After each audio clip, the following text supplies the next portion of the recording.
So it's been a while. I know, I'm sorry. Part of it is my laptop broke, part of it is college got stressful, and part of it is I really just had nothing to talk about. But today I do have something to talk about, and I think it might be interesting. If you read the title of the video, or saw my awesome beanie back there, or noticed my fantastic t-shirt, you'll probably notice that we are talking about Batman today. More specifically about Batman's role in the DC Extended Universe, or the DCEU, which is DC's film universe that's been coming out recently. So I don't know if this is rumor or absolute fact that Ben Affleck wants to leave the DCEU and not be Batman anymore, but for the sake of this video we're going to treat it as absolute fact.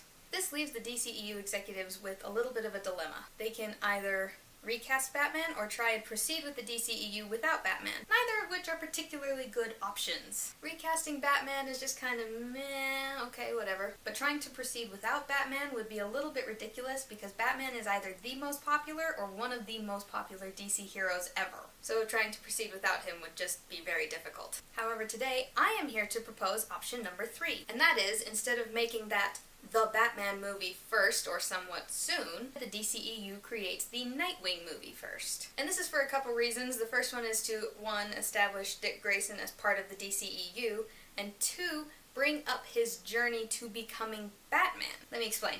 So let's say that they make the Nightwing movie first. We can get a couple flashbacks to his early days as Robin and as a kid, and we can also have a very minor subplot in which Bruce Wayne meets his son Damian Wayne. But that would be a very minor thing that we see a little bit at the beginning and a little bit at the end. And the rest of the Nightwing movie would be telling Dick Grayson's story up to becoming Batman. And the Nightwing movie would be hilarious if they made it as a buddy cop movie, because Dick Grayson in Bloodhaven was a police officer. So half buddy cop movie and half superhero movie would be a little bit original and absolutely hilarious. And whatever the plot of the rest of the movie is, for my purposes right now, doesn't really matter. I'm just proposing a general idea. So at the end of the Nightwing movie, Bruce Wayne has either gone missing, died, or ended up lost in the time stream the way I believe he did in the comics. At the very end of the Nightwing movie, there's no hope for Gotham, Batman is missing, and we see Dick Grayson look at the Batman suit and decide, I'm gonna do this. And we can have an end credit scene of Damian Wayne donning his new Robin costume. And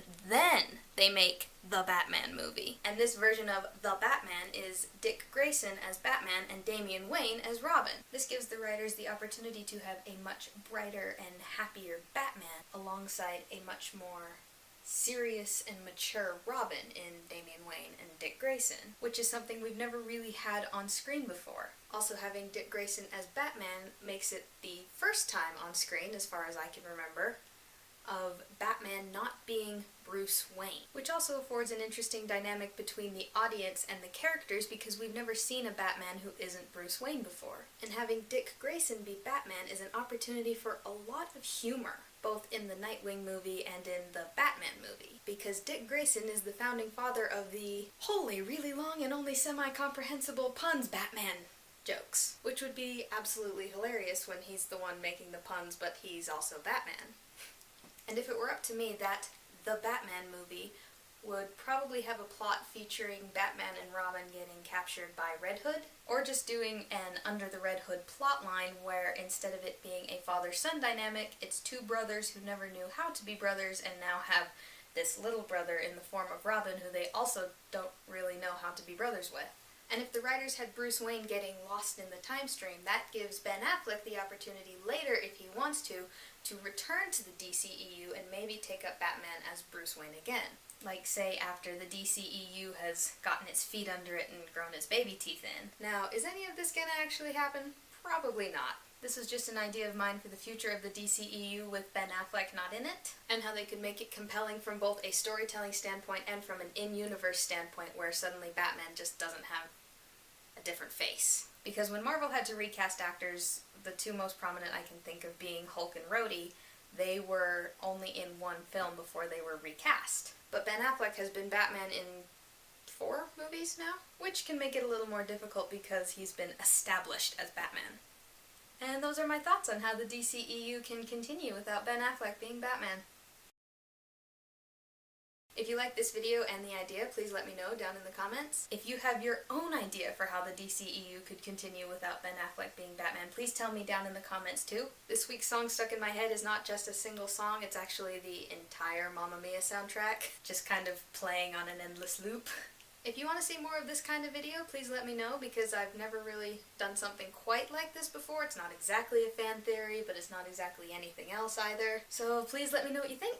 I hope you guys all have a great day, week, month, year, you know, all that. I love you guys. I'm glad to be back. I don't know if I'll do anything regularly from now on, but we'll see what happens. And I will see you later, dreamers. I'm Batman. No, I'm not. I've got this really awesome Batman shirt, though. Okay, bye. And then we can have an end credit scene of Damian Wayne Ugh. And then we can have a why can't I say this sentence?